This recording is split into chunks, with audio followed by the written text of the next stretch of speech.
Good. Scott, Mike, Scott. Yeah. We have a mic.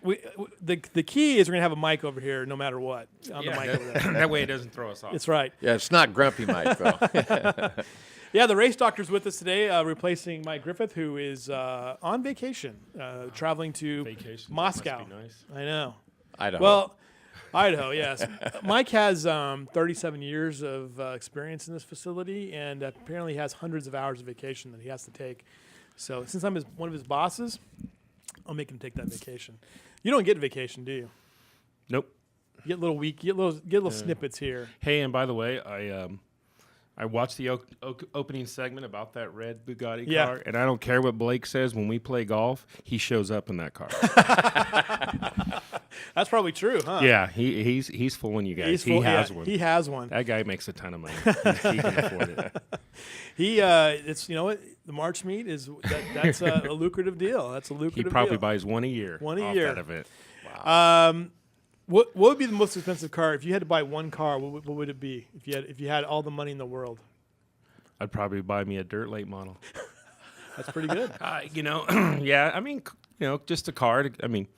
Car to get back to and from work. That's fine. But yeah, I mean, if I had just an endless checkbook, I'd go buy me a brand new dirt car. Nice. That'd be fun. Would you have a hired gun, or are you going to pilot that?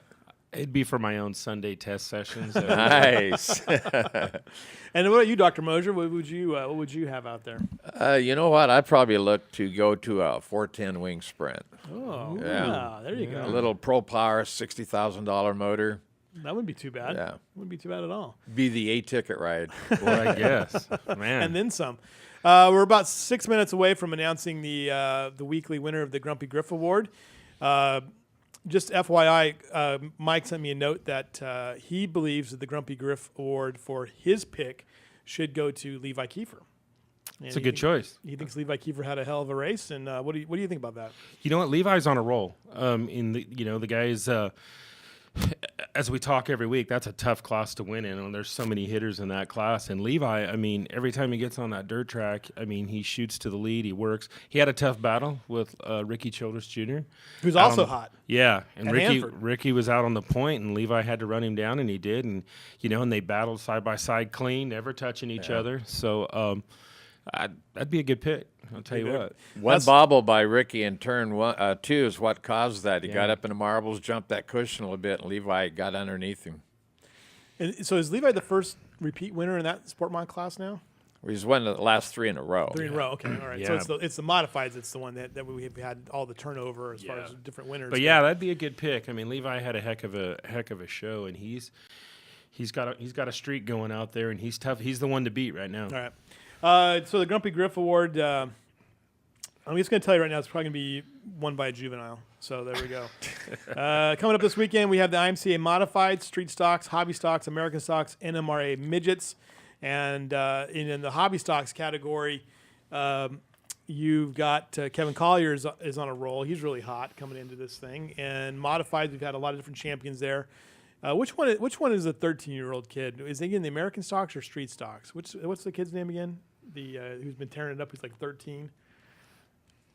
Which kid is that? We got a lot of young ones out there in the class. He finished second, I think, the first time he raced out there with you guys. Why is his name escaping me? Oh, you're thinking of the American Stocks. American Stocks. Yeah, Johnson. Ethan Right. Johnson. Ethan, Yeah, he'll be back out in the American Stock. He's always fun to watch. Good, clean racer. Now you're talking about young people. I mean, he's one of these kids that I heard some buzz already about him that, he's keeping people, occupied because he's up and coming as far as his talent level goes, right? Absolutely. I mean, it's pretty outstanding to see him at 13 years old in his first year in the American Stock, and he's battling for the win. I mean, we'll see him in Victory Lane. I strongly believe we'll see him this year. And even Brian Childress, our defending American Stock champions, take a note of the kid and knows that he's going to be there every Saturday night battling for him.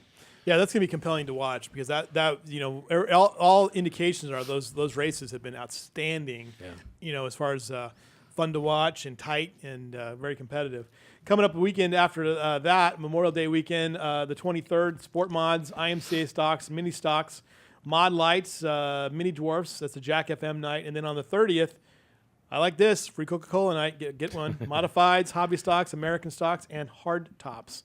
Those are the Okie Bowl hardtops. The Okie Bowl hardtops, very Which put on a popular. great show. They do. A lot of people think, oh, they know cars just go around real slow. They don't. They get up on the wheel and they drive them and race, and it's exciting to see. And flip them. Yeah, we've got them upside down. That's for sure. Yeah. Late models running this last weekend here, and Chris, I don't know if we have the late model video highlights. Do you have those video highlights by chance? I don't remember. I'm not listening to my thing, so if they show up. They show up. There they are. There's the late models. What about this race here, Scott and Mike? Tell us a little bit what happened here. Well, unfortunately, it's one of those weekends where there was some cars broke from some previous races, some prior engagements. So our late model field was a little shorter than anticipated, but still they put on a great race. And Tony Toast, coming from over Pismo, lives in Pismo. He came over again, got second place to Bobby Hogue at the last race. This weekend, he came out, run the heat race, won the dash, and then won the main events. Pretty dominating performance. Boy, it's just looking at that video there. It's never boring. It's never. I mean, it's always different. That's the beauty of it. Yeah, and Steve Drake came over, and another fast driver. I mean, that guy, you never know what he's going to do, and he was fast, and He was a fast time qualifier. yeah. And Steve, I think he was here at our first race, hasn't been back since, but always fast when the 11 car shows up at the racetrack. Current track record holder, too. Yeah. Let's take a look at some of these pictures that we've got here. Again, from Tom Mocht. And Tom showing off some of these, the great drifting action you see from these late models. I mean, just fantastic shots here of everything. And we'll get through these to the winners. Rob Sanders was there, and there he is, Tony Tost with his first win in late models this season, right, at Bakersfield Speedway. Yeah, this season it's his first win. He's pretty excited. They're a top-rated team. They travel, Arizona. They go to a lot of places. Been back east to hit a few races, and it's always cool to have him at the track. And they were dominating this weekend, Big time. Here are the results. Again, only 6 cars in the field, but you know what? That doesn't really necessarily matter as much because the racing still was fun and hard and fun to watch.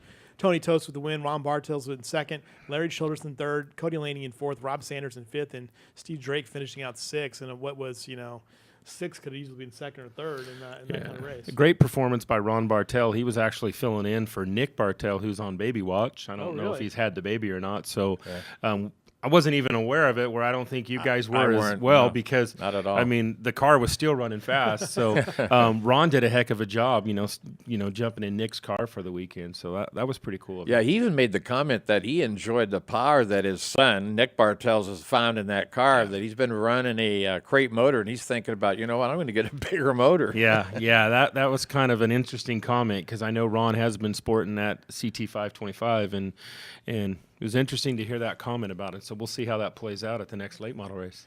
Okay, moving on to the Sport Mod class, and I think we have video from that too. Well, if you got it, Chris, we'll show it here. And there is the Sport Mods. I mean, again, this has been such a competitive class. And got a little turnabout there. Yeah, we had 24 cars show up, so we had to go through 4 heat races, then go through a B main. So by the time you get to the main event, you've got 22 of the best guys out there, and it was a battle. Had a few mishaps because these guys are not afraid to go 3 and 4 wide. And we did. We went 4 wide twice. That was crazy. And when that does happen, sometimes the track gets a little narrow at places. So this battle's for the lead right here. Levi Kiefer started on the 6th row. Ricky Childress in the 16 car started outside front row, and there he jumped the cushion, like I said earlier, and that's where Levi Kiefer said, I'm going to get you, buddy.